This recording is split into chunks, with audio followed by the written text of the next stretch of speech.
I think that precious metals are less challenging psychologically than uranium was. People look at precious metals and they get bored by it. I think, too, that people need to examine their premise around precious metals. I believe that a move higher in precious metals is absolutely inevitable. You hear about the silver squeeze, the gold squeeze.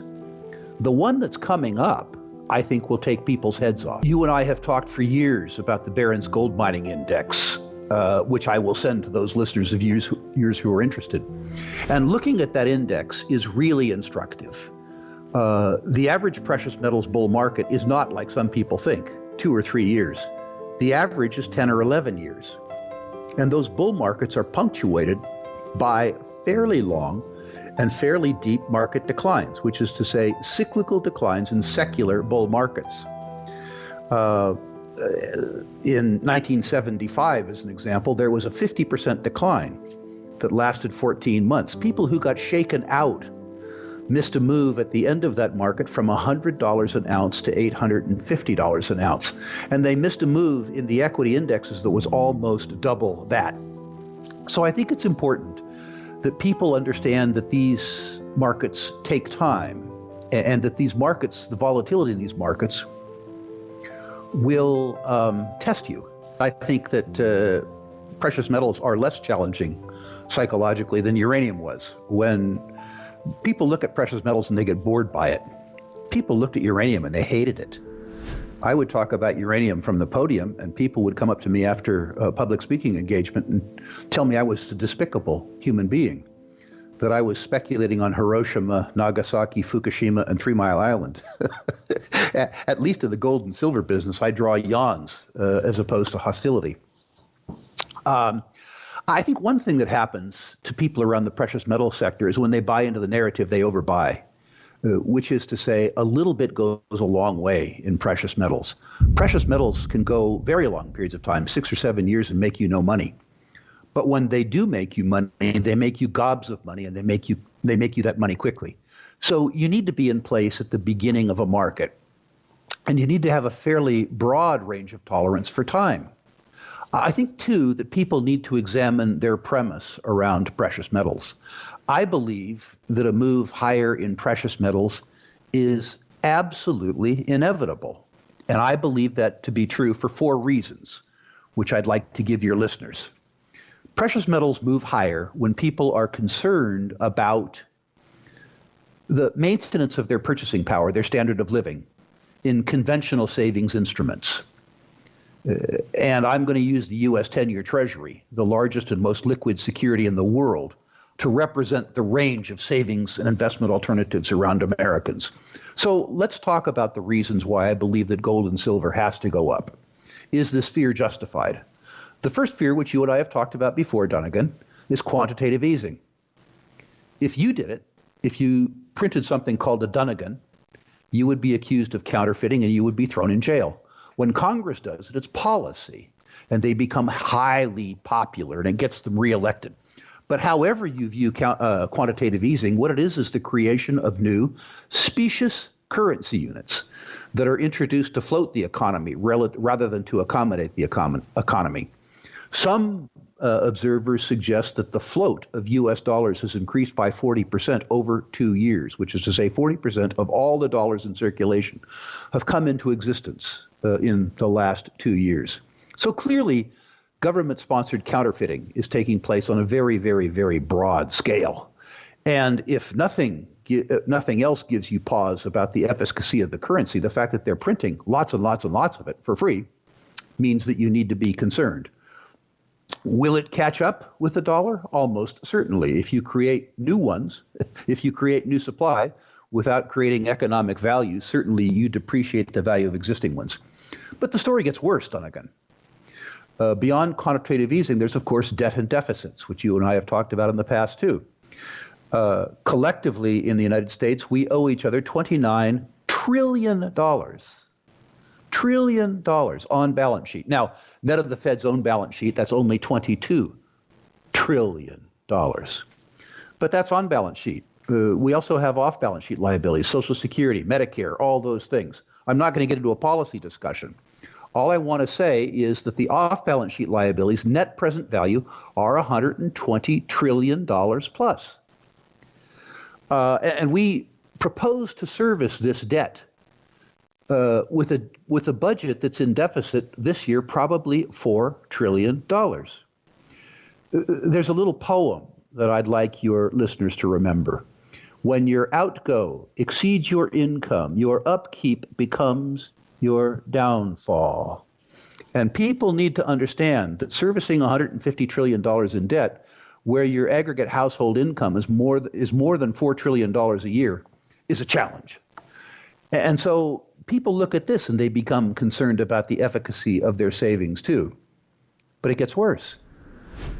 The worst is negative real interest rates. Negative real interest rates are not a force of nature. If they were, Dunnigan, you would happily save, forego consumption, and lend money to me, and pay me to consume now and take on the credit risk. This is totally insane. But the arithmetic around the world's primary savings and investment instrument, which is the U.S. 10-year Treasury, documents this.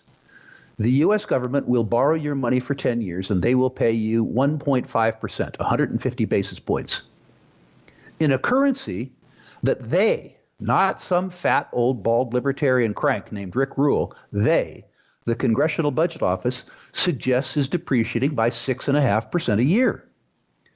So the U.S. government, for the first time in my life, is making a promise which they absolutely will keep.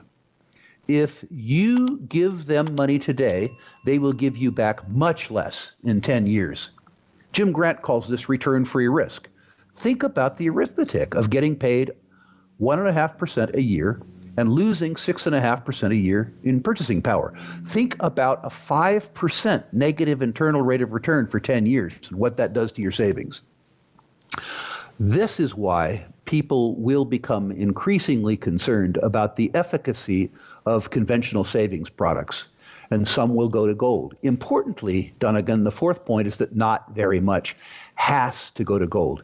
You hear about the silver squeeze, the gold squeeze. The one that's coming up, I think, will take people's heads off, and here's why. Precious metals and precious metals-related assets comprise less than 0.5% of the total value of savings and investment assets in the United States. 0.5%.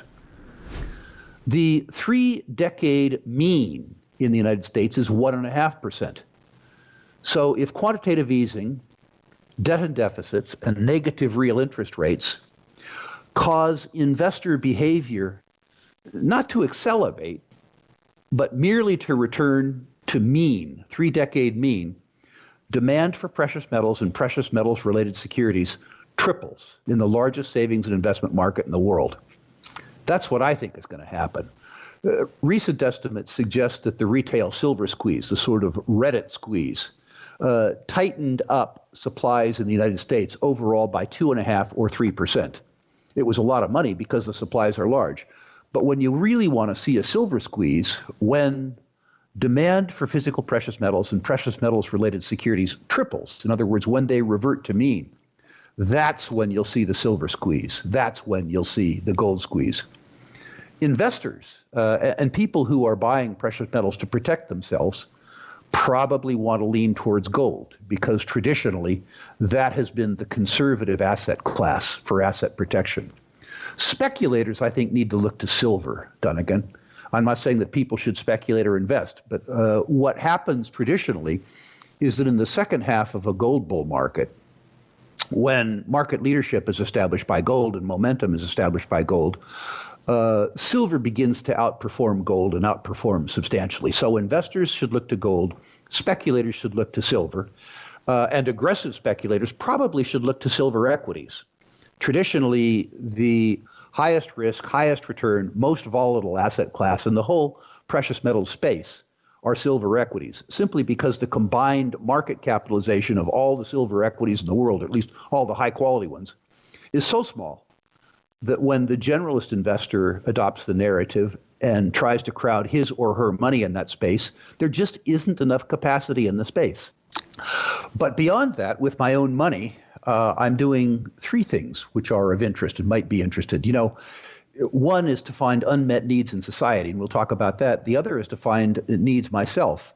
One of the needs myself, I guess I don't need it, but I've come to the point in my life where I would like higher rates of return that are available to me from conventional savings products, and in market segments where there's very little competition. So I have been for many, many years involved in natural resource lending and precious metals lending. And I'm involved in a business now where we lend money to individual investors who own physical gold and silver in storage. And we lend them money against their gold and silver inventories. We thought we'd be doing it, Dunnigan, because somebody owns $1 million worth of gold and wants to borrow $500,000 to do something else with. Somebody that's, precious metals rich but cash poor. It ends up that most of the people that we're lending money to simply buy more gold and silver. My own portfolio, Dunnigan, is beginning to resemble a barbell. On the left-hand side, if you will, there are very, very low-risk investments that are focused on yield and stability. And on the other end of the barbell are the old Rick Rule, aggressive, contrarian bets, most often in private placements and most often with warrants. And there isn't too much in the middle. If circumstances change, certainly my investments will change. If we, as an example, saw a 50% decline in equities markets, I'm not saying we're going to have a crash, but if we had a crash, you would see me begin to move money into the center. If I could buy the finest natural resource companies and the finest industrial companies in the world at 50 or 60% off today's prices, when all the other investors were terrified and heading for the hills, I would certainly cram a bunch more money back in the middle. But the way the market is today, with the equities markets valuing even very high quality companies at prices that I have a very difficult time justifying, I myself am getting out of the way of that trade and focusing my own money on lower risk lending products that I understand better than my competition, particularly where I have precious metals, which I love as security. And then on the other side, in much higher risk private placements, hopefully in out of favor commodities like uranium was 3 years ago, where I get warrants, which basically double my return without increasing my risk.